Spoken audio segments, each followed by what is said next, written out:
Hi, and welcome to Connected Conversations for Creatives, a place where creatives like you can learn, grow, and connect. I'm your host, Jennifer Carr. In the realm of creative pursuits, there's a common misconception that the path to becoming an author is reserved for those who can dedicate their lives solely to writing. But what if I told you that the journey to becoming a published author can be embarked upon while pursuing a demanding career in a completely different field? The truth is, while the writing process is often shrouded in mystery, and the assumption is it requires one's undivided attention, today's guest offers a refreshing perspective. She believes, and I happen to agree with her, that writing doesn't have to be a full-time or exclusive occupation. It can be an integral part of a busy, fulfilling life. So, whether you're an aspiring author, someone contemplating pursuing their creative dreams alongside a demanding career, or simply seeking inspiration to embrace your own passions, today's conversation promises to both be enlightening and empowering. An indie author new to the scene, MJ Foley works as a healthcare professional by day and as a creative logophile by night. And she's joining me today to inspire anyone who may be wondering if setting out on a creative journey is even possible when there's a full-time gig in the picture. So with that being said, welcome and thanks for joining me today, MJ. Hi, and welcome to Connected Conversations for Creatives, a place where creatives like you can learn, grow, and connect. I'm your host, Jennifer Carr. In the realm of creative pursuits, there's a common misconception that the path to becoming an author is reserved for those who can dedicate their lives solely to writing. But what if I told you that the journey to becoming a published author can be embarked upon while pursuing a demanding career in a completely different field? The truth is, while the writing process is often shrouded in mystery, and the assumption is it requires one's undivided attention, today's guest offers a refreshing perspective. She believes, and I happen to agree with her, that writing doesn't have to be a full-time or exclusive occupation. It can be an integral part of a busy, fulfilling life. So whether you're an aspiring author, someone contemplating pursuing their creative dreams alongside a demanding career, or simply seeking inspiration to embrace your own passions, today's conversation promises to both be enlightening and empowering. An indie author new to the scene, MJ Foley works as a healthcare professional by day and as a creative logophile by night. And she's joining me today to inspire anyone who may be wondering if setting out on a creative journey is even possible when there's a full-time gig in the picture. So with that being said, welcome and thanks for joining me today, MJ. Yes, thanks for having me. Absolutely. So let's just ease into it. Before you started writing, what did life look like for you? So I went to school and studied cognitive science and technical writing, so a little bit of a writing thread there. Ultimately pursued my master's degree in healthcare systems engineering, though, so like totally different path. And I worked in hospital systems for the majority of my career so far. And when I decided to start writing, I was actually managing operations for the emergency department at a local children's hospital. This happened to be the height of the pandemic, so it was it was a little stressful. It was fine, but lots of really passionate work happening there, and really demanding work happening there. And I just kind of decided it was time to do something for me. And I knew I couldn't, financially or realistically just leave my full-time career. And I love my career, right? Like I didn't know that I necessarily wanted to. But I also had always loved being a creative writer and reading for fun. I'm a total fiction person. So I love my novels. They're all behind me on bookshelves as I speak right now. But it was something I always said I would do someday, right? Like, oh, I'm going to write a novel someday. My teachers always said, oh, you're a great writer. You should write someday. And it was this kind of elusive thing. And I was kind of like, well, there's no time like the present, right? Like I'm not getting any younger and life's not getting any less busy. So it was just something that I decided it was kind of now or never, and I might as well just try it. And here we are. I love that. So was there a story that just popped into your head one day and the light bulb came on and said, this is where we're starting? So I had kind of a number of just random ideas, over the years that I didn't do anything with. But the one that I ultimately ended up writing about actually came to me in a really vivid dream.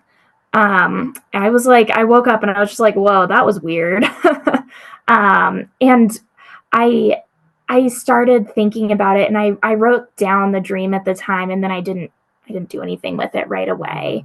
And then my husband actually gave me it was like a 6 or 8 week writing class that met once a week for my birthday one year.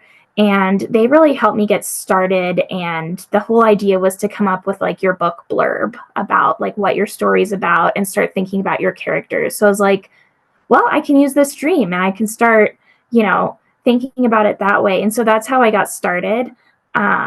So it was super random, but kind of fun. That's interesting. My first novel also was a dream that I woke up from, and I was like, "Well, how did it end?" And so that's what ended up happening. Was like I needed to know how it ended, so that's where I started and where Yeah. I finished. But what was funny for me, and I don't know if it was this way for you, but um, once I had started writing it, it didn't look like the same dream anymore. It was a completely different story. It just kind of evolved over time.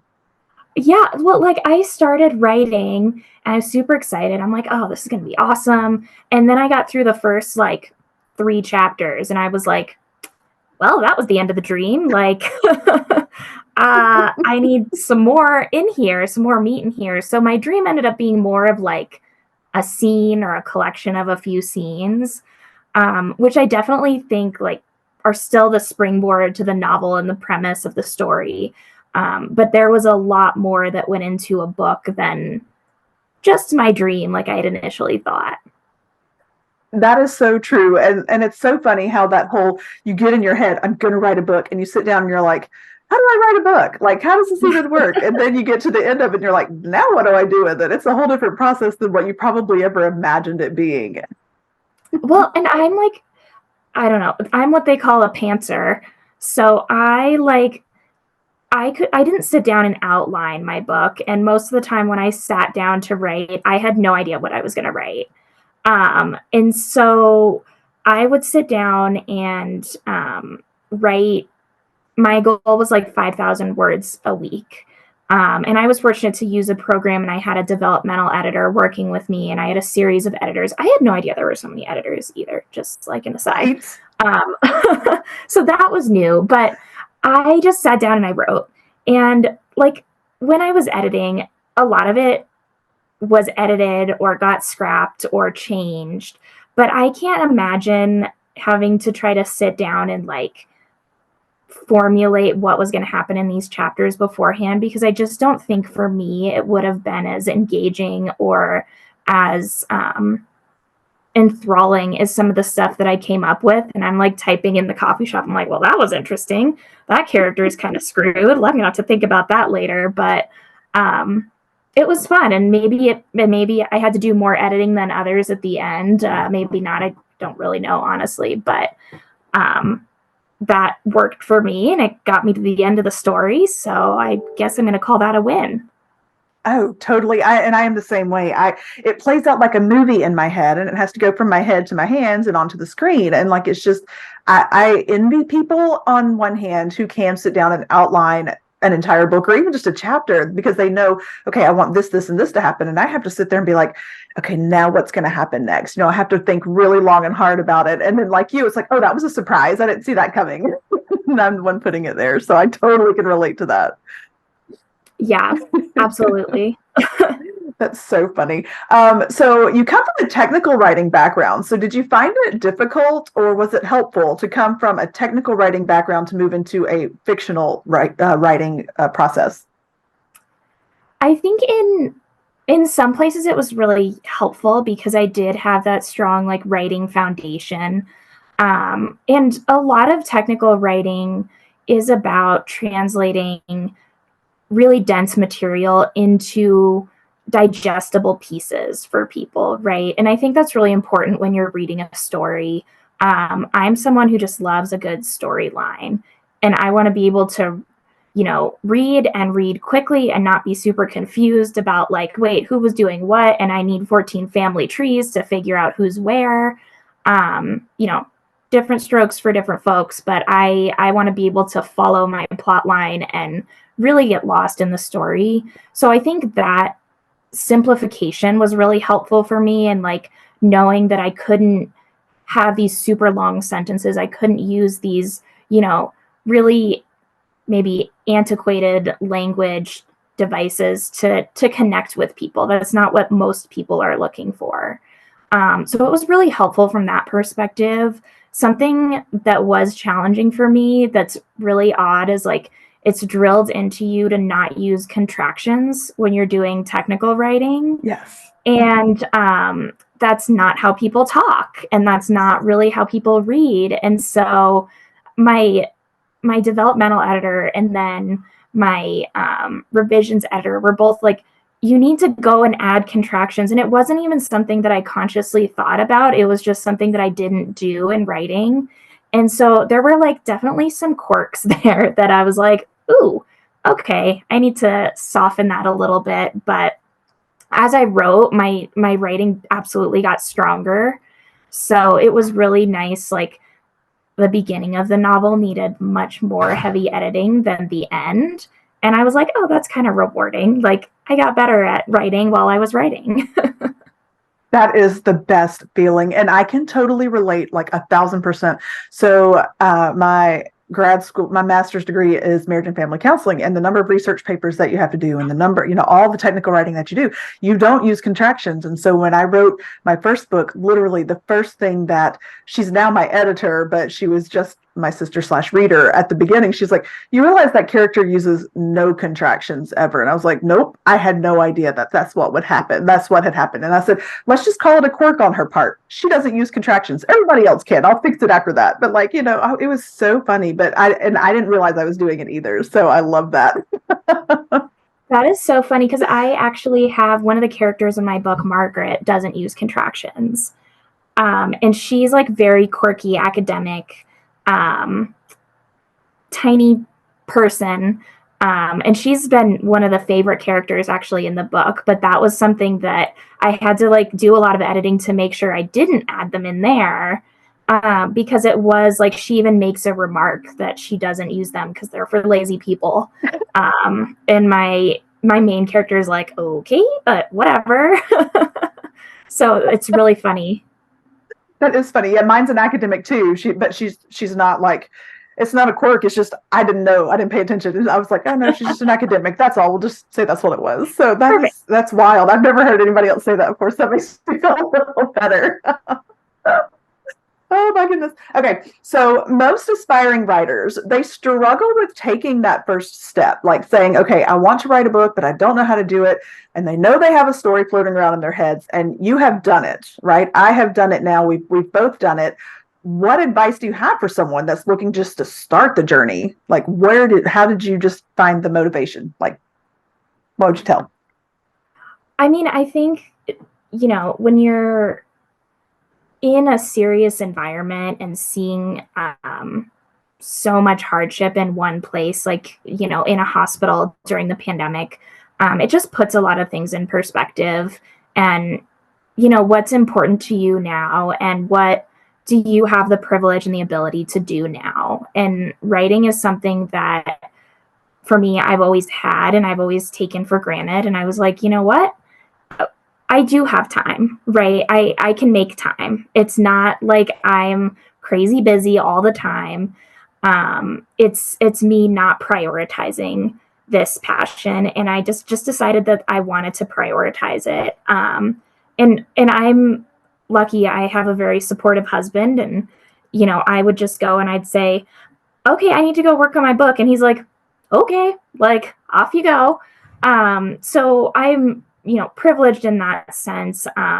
No kids yet, so I don't have those responsibilities. And so it just felt like the timing was as good as it was ever going to be. I don't think there's ever a right time, and that's what stopped me for a really long time. So, at some point you just have to decide to do it. I also found a program that was out of Georgetown at the time called the Modern Author Program. And it was really all about like helping people take those first steps and like what goes into writing a book and who are all the editors and how do you get connected to the right people. And for me as a first time author, that was really valuable, having those like weekly almost lessons on like, here's what to expect now. Here are the things you should consider. Here's the things not to worry about yet, because like there are 5 million things you could worry about. So that was important for me too, writing my first novel. Nice. Was there just one challenging part of your writing that you had to overcome, or was it just a smooth sailing experience for you? So I think for me, like I had to get out of my own way a little bit. I can be super type A and a perfectionist. And so I struggled a little bit with like, oh my gosh, what's going to happen next? I don't know. And so I'm just going to stop. And I got to the point where my developmental editor was really helpful. And he was like, it doesn't have to be perfect. And it doesn't even have to stay, right? Like you could totally axe whatever you want. Just write something and keep going.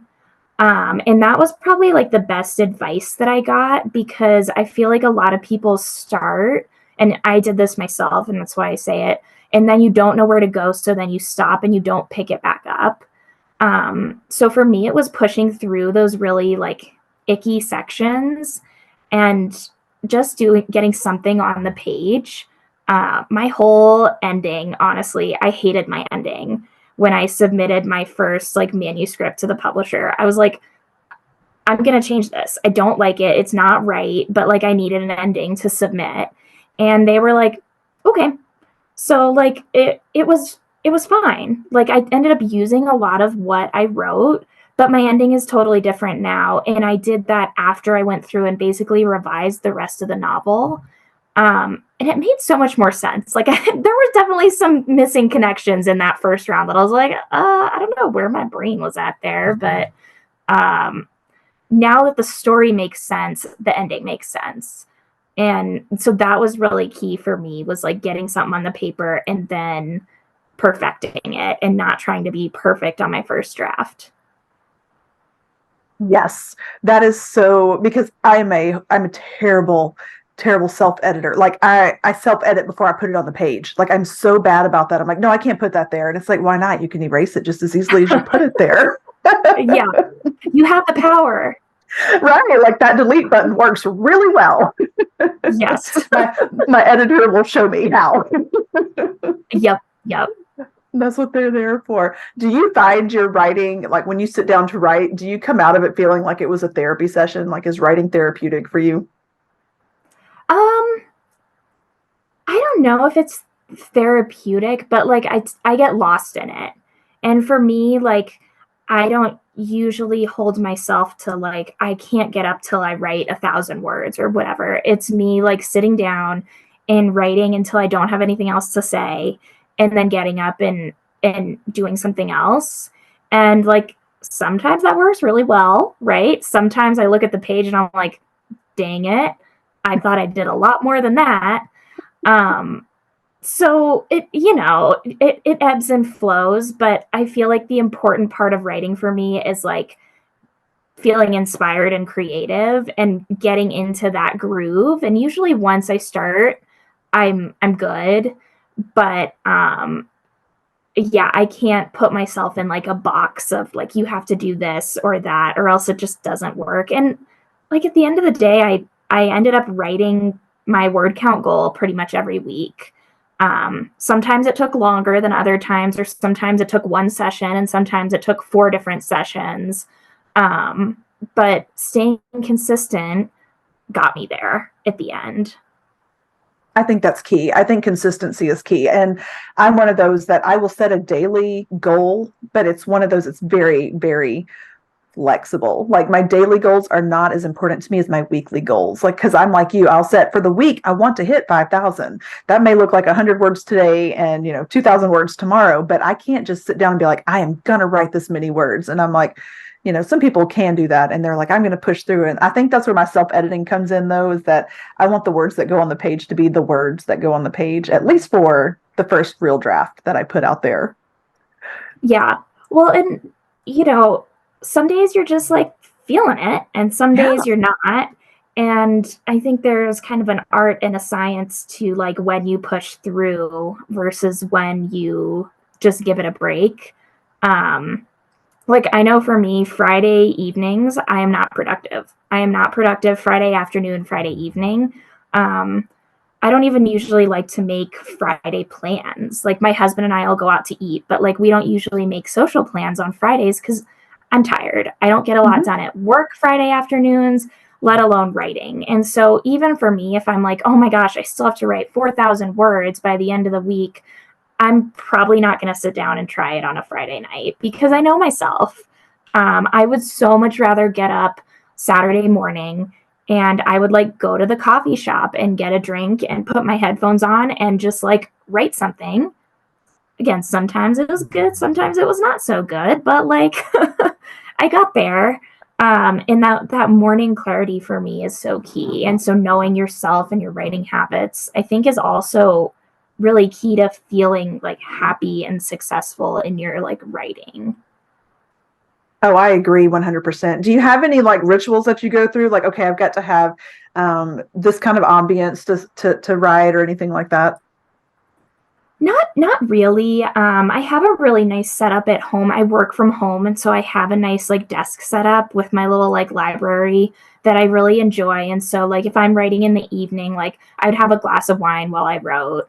Um, if I go out somewhere, I typically will put headphones on with like music without words, which is just something I used to do like when I was studying in college. Just kind of drown out the distractions and the other noise and just type away. But nothing super specific, just kind of getting myself in a place where I can bring my computer and say, okay, this is what's going to work for me like today in this moment.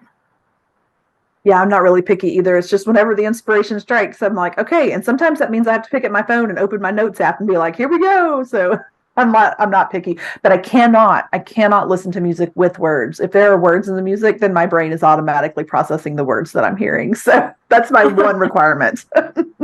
Fair enough. Fair enough. Yeah. So what would you consider your most rewarding moment of your journey so far?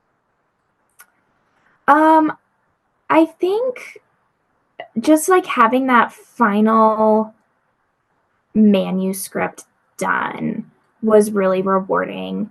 Like there was a ton of proofreading and copy editing that went into it, and I was like so sick of reading my book by the time it was actually going to print.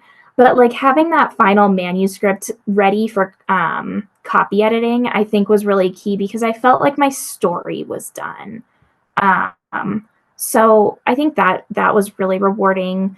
And then I also had a big launch party um, with a lot of friends and family who were either here or came kind of from all over to just celebrate. And we had it at my favorite like local bookshop where I do book club and stuff. So it was just really fun. We had a book cake and I signed all the like pre-ordered copies and got to just talk to people. My book club friends wore these like ridiculous prom dresses and like it was not a fancy affair, but like it was just fun.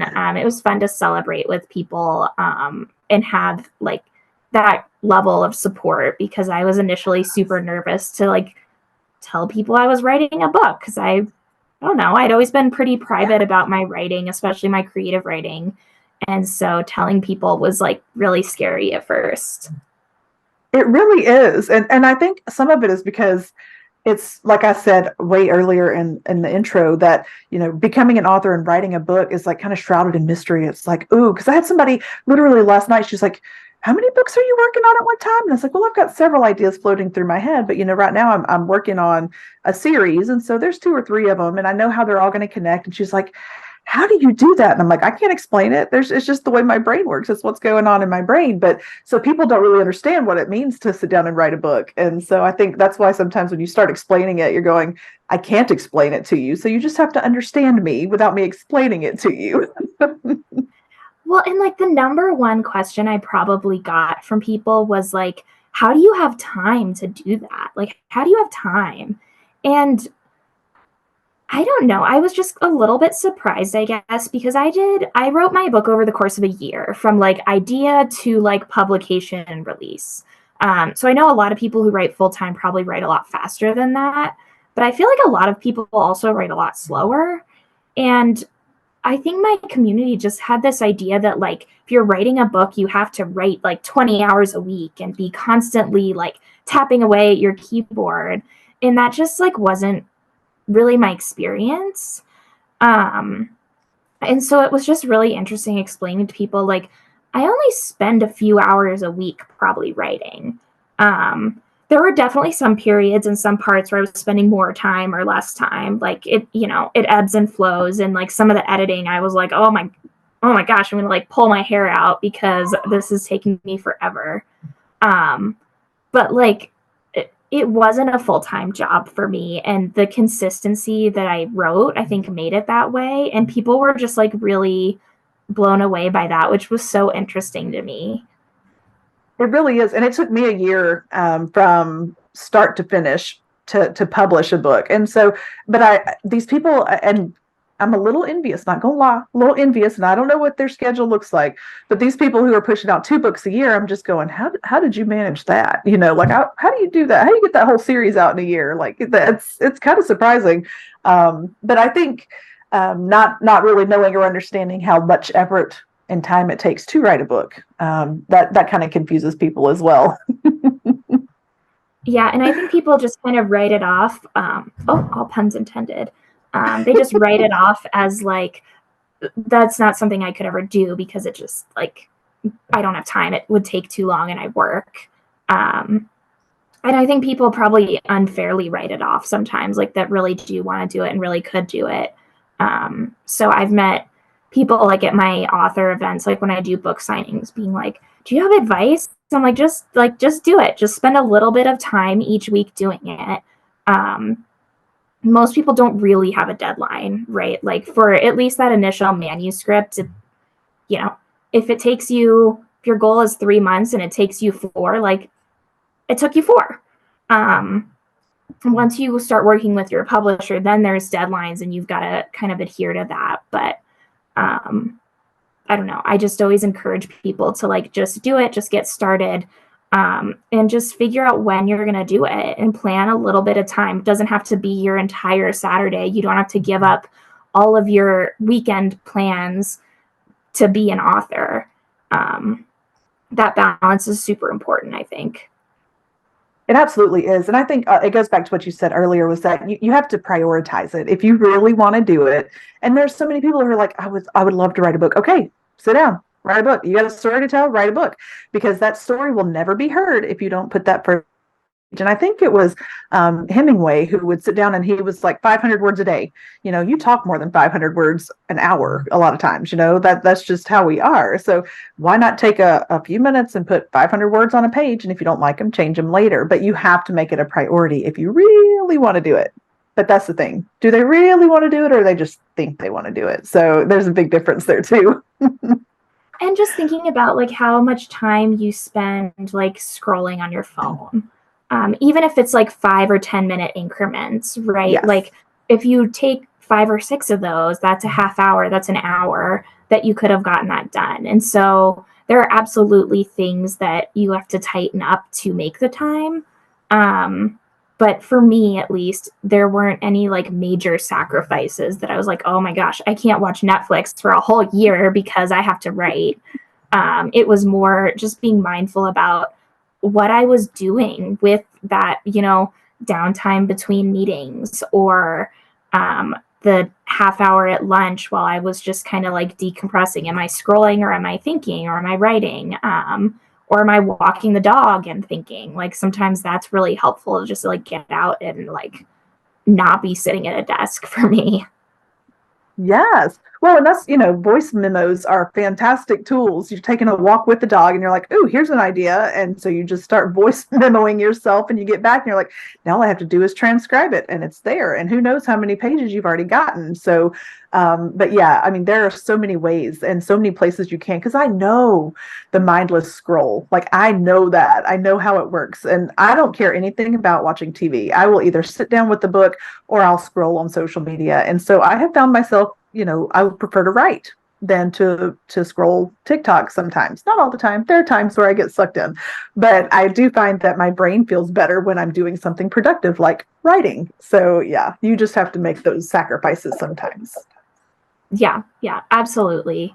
And just decide what's important, right? Like, what are your priorities? Like, if TikTok's your priority, even if it's your priority for the day, that's fine. You just have to like own that. Be like, okay, this is my decision for the day. Absolutely. And use it, even you could use it as a motivator for that matter. Use it as a reward, because our little brains love the rewards. Just to be like, hey, if you go write 500 words, you can scroll for 30 minutes on TikTok if you have time. So, I mean, use it to your advantage. Yeah, whatever works, right? Whatever works. Absolutely. All right. So tell us about your book, the genre, what it's about, and all that good stuff. Yeah, so it is a speculative fiction thriller. It's called The Foreboding.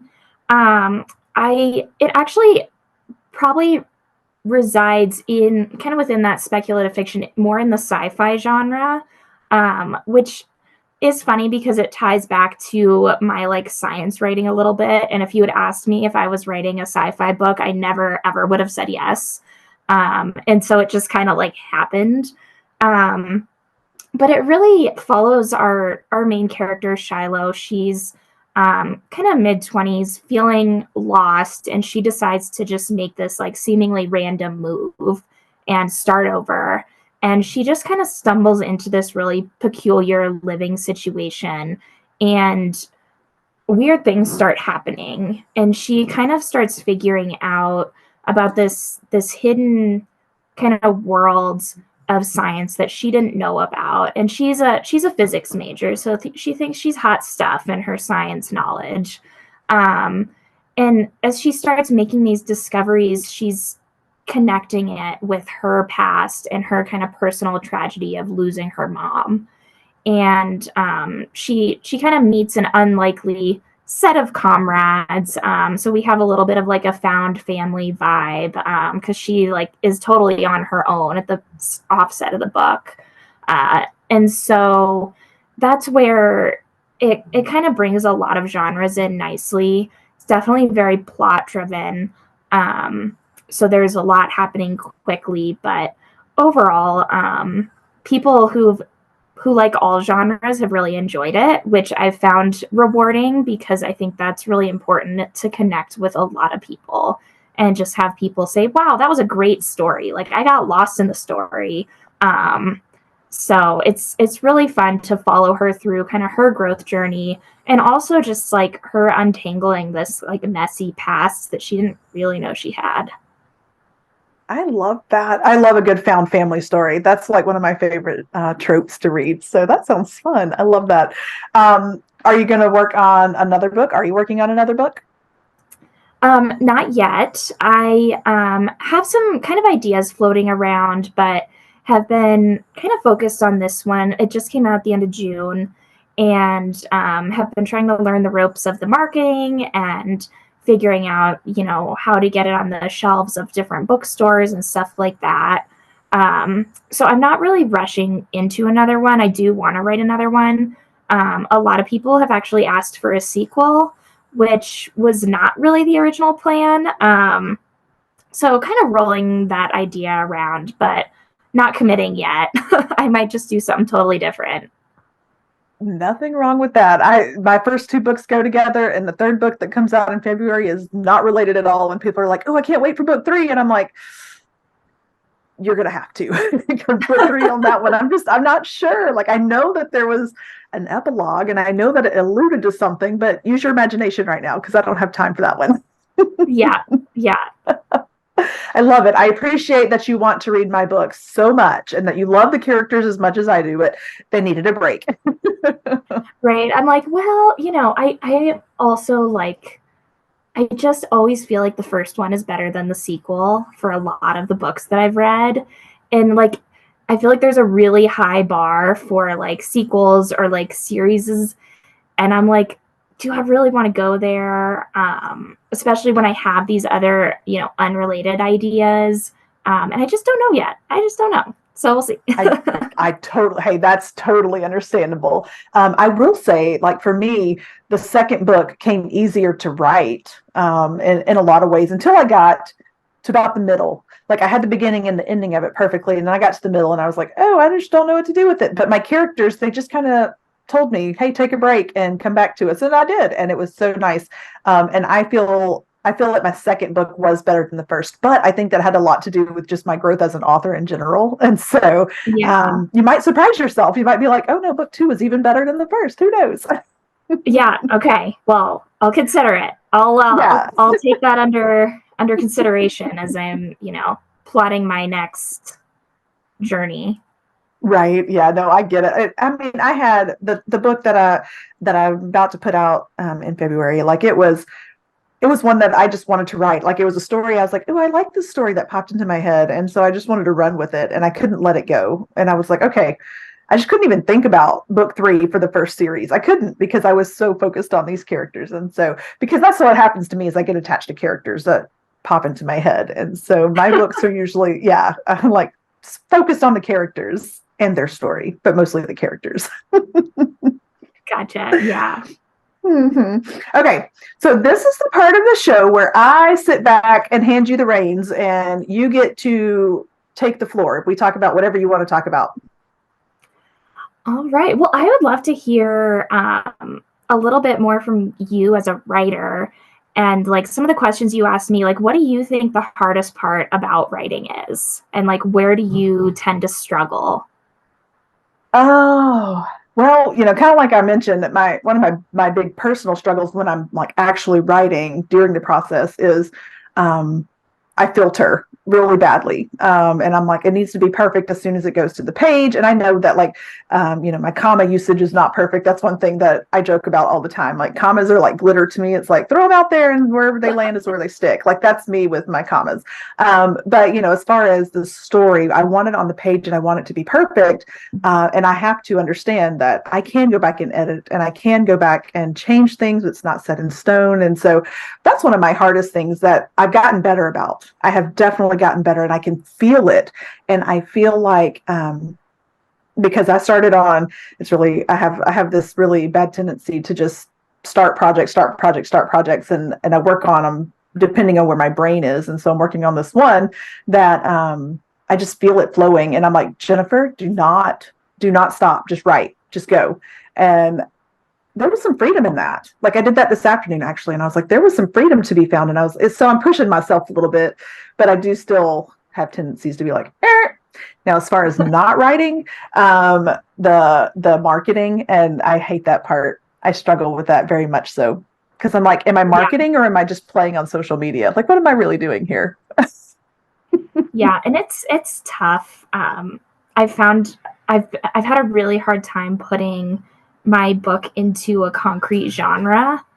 And so that's been really challenging. A lot of classes they're like, oh, find other books that are like your book and then do what they do. And I'm like, okay, but like I don't have like robots and aliens in my, you know, sci-fi. I've got like taking cognitive science and like communication with nature to the next level. And so like it's based in reality, so it's not fantasy. But like how do you categorize something like that? Or I can't think of another book that I've read that I would say like, "Oh, that was super similar." So I feel like it's really hard. Um and it's a lot harder than writing the book in my opinion. I can see that. And you know what else is really hard compared to writing the book? The blurb on the back. Like, I can't. I can't. I literally have asked my editor, I'm like, I will pay extra for you to write the blurb because I can't. It's so hard. Yeah. And you don't get very many words, but Right. you want to have the hook because I'm like 100% guilty of this. I'll read the first two sentences on the back and I'm like, if it doesn't strike my fancy, I'll like put it right back.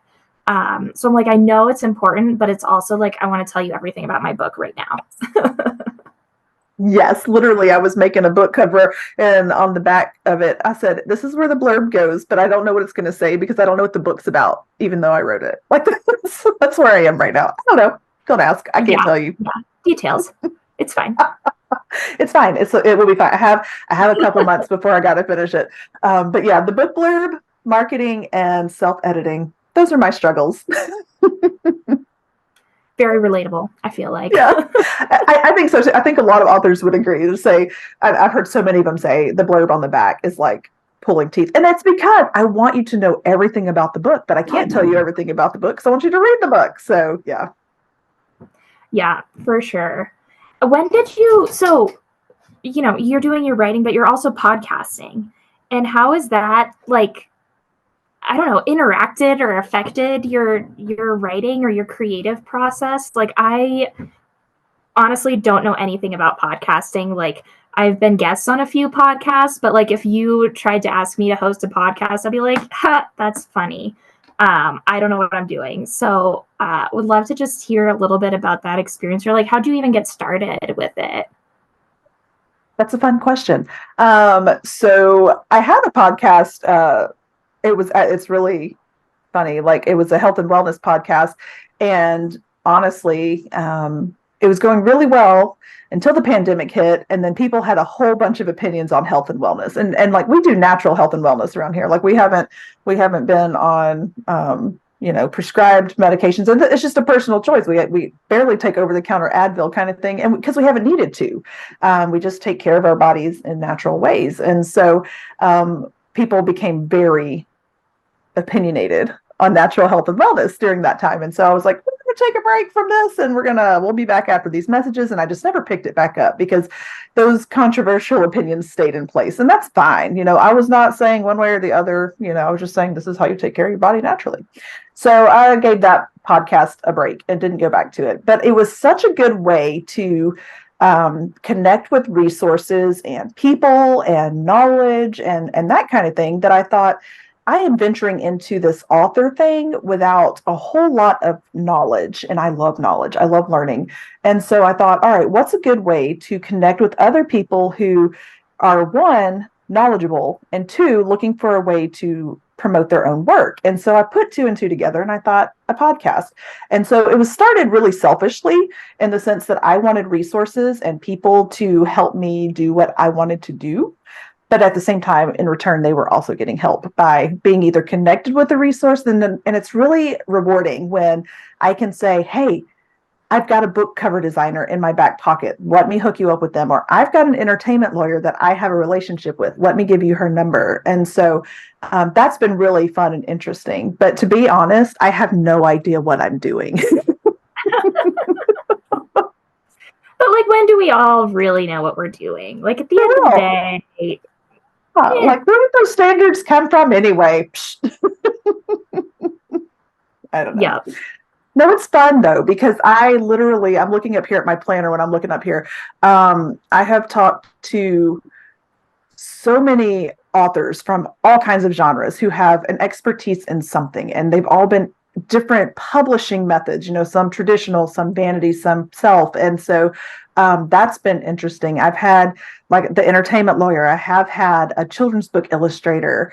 I had one woman, she writes children's books. And let me just tell you, I could care less. I'm sure her children's books are great, but just talking to her was life changing, like just to make that personal connection. And I was like, can I just call you and you can be my therapist? She's not a therapist and she doesn't even live in America, but I was like, can we just be friends? So just to be able to say that I've made some really great connections and relationships have formed, like that's pretty special. So that's been probably the best part of the whole process. That's awesome. Yeah, that's really cool. I am a big audiobook person. So I feel like I've like dabbled in podcasts, listening, obviously not producing, but I have found that I really enjoy listening to that narrative, even more than I enjoy music, which I'm hoping my husband's not listening because he's like a music, like he knows everything about music.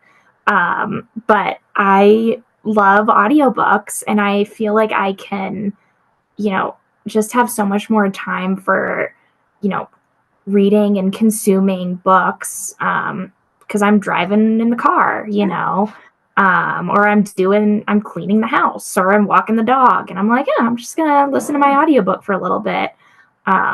And I love that. And it's kind of the same with podcasts of like, you're listening to conversations that are interesting to you that you don't necessarily get to have in your everyday life. Oh, for sure. And then, we have guests on here like you who's sharing their insight and their wisdom and their knowledge about this is how if you want to write a book, even with a full-time gig, hey, let me tell you how I've done it. This is how it worked for me. And if I can do it, you can do it. And I think that a lot of times as authors, we need that community to be able to kind of give us that push, to give us that confidence to do the next thing or to even just take the first step for whatever that may be. I had a guy message me on one of the social media platforms yesterday, and he was like, "I was just watching one of your videos, and you just seem like a really nice person, and your presence and the message that you presented was very encouraging." And I'm like, "Then my job is done for the day. Like I don't have to do anything else." And he's also an author, and wanted to know, "Hey, do you want a NaNoWriMo partner?" And I was like, "Hey, sure, let's make it happen. Whatever." I don't know if I'm going to. I said, "I'll let you know if I sign up because that's a lot of pressure. I don't know if I want to do that. That's a lot of words to set like a goal for." But Yeah, it's like, yeah, I don't know if I want to do that, but maybe. yeah, for sure. Oh yeah. Okay. So, how can listeners connect with you and your work? Tell us about you got a website, what social media platforms you're on, and all that jazz. Yeah, so I do have a website, mjfoleyauthor.com, which I keep up to date, and I'll link like different articles, just info media about my book. I'll put our podcast up there too. And then I'm also on Instagram and Facebook, MJ Foley Author. That's just kind of the platform, the handle if you search. And I try to keep those really updated. Instagram, I sprinkle in some real life as well. I think that's fun when I'm following authors. I like to know who they are and a little bit about them. So I do post about my dog Grover. He's very cute, so you won't regret it. But yeah, those are my main kind of platforms that I use. I also do book clubs, so I love book club. I'm a nerd like that. So when people invite me to their book clubs after they've read The Foreboding, it's really fun to just kind of debrief with people and hear what they have to say and answer questions. So I love connecting with people that way. I try to connect with nonprofits as well and think about how I can like donate books or time to just give access to people who don't have it. I'm in the process of putting basically a benefit basket together with books in it for the children's hospital that I used to work at. They have a fundraiser coming up for their burn camp program. So I really love doing stuff like that. And, I try to drop books off at little free libraries or, other just nonprofits or community centers that would like copies. So I just really enjoy that aspect of being an author, even if I only have my one book so far. What a great idea. Like I realize you are not doing it for this purpose, but what another great way to get your book out there for other people as well. And you're doing it for free. And so that's pretty cool too. I love that idea. And if you can network other authors, there are lots of Facebook groups out there that you could also recruit other authors to join up with and do that kind of thing. I like the idea of the basket in a hospital. That's genius. Yeah, it'll go to their silent auction, and basically this benefit sends kids who have had traumatic burns to either summer or winter camp with their families. And it's run by the caregivers at the hospital so they can get their medical treatments while they're there. And then they'll be able to, talk and bond with other kids who have gone through similar things, but also have that camp experience that they might not necessarily get to have somewhere that couldn't support their medical needs. So that's like a team that's near and dear to my heart. They were part of my team when I was in that role. So I was like, yeah, I'll put some together. So yeah, we're excited about that event in a couple weeks. That is so cool. All right. You have had all this time to think of the one answer to the really big question. So are you ready for your question? I think so. Okay. What is one piece of advice or encouragement you want listeners to walk away with if they hear nothing else? I feel like I touched on this, but for me, there's never going to be a right time. Like if you are waiting for the right time to write your book or start your project, it's never going to be the right time. So you just have to do it. You just have to start, and you'll figure it out. You'll prioritize it and you'll figure out how to get it done. But you could, literally spend your whole life waiting for the time to be right and then miss out. So I would say start it, do it, do what you can, go at the pace that you can, but just start somewhere. That's perfect. No, that's great and that is true for whether you're writing a book or whether you're planning a trip or whatever the case may be. Like if you don't do it, you're not guaranteed the next moment. Like just start. I love that. So MJ, thank you so much for being here, for your time, for your wisdom. Like you have really brought it to the table and you have made it very clear that there's no excuse. If you want to write a book, you can sit down and write a book. And it'll be great. You won't regret it. That's right. That's exact. And that is the biggest thing, that even if, and here's the kicker, even if you never published that book, you've written it, right? I mean, you can still share it even if it's never published officially. But like the fact that you sat down and accomplished what you set out to accomplish, you wrote a book. Fantastic. Good for you.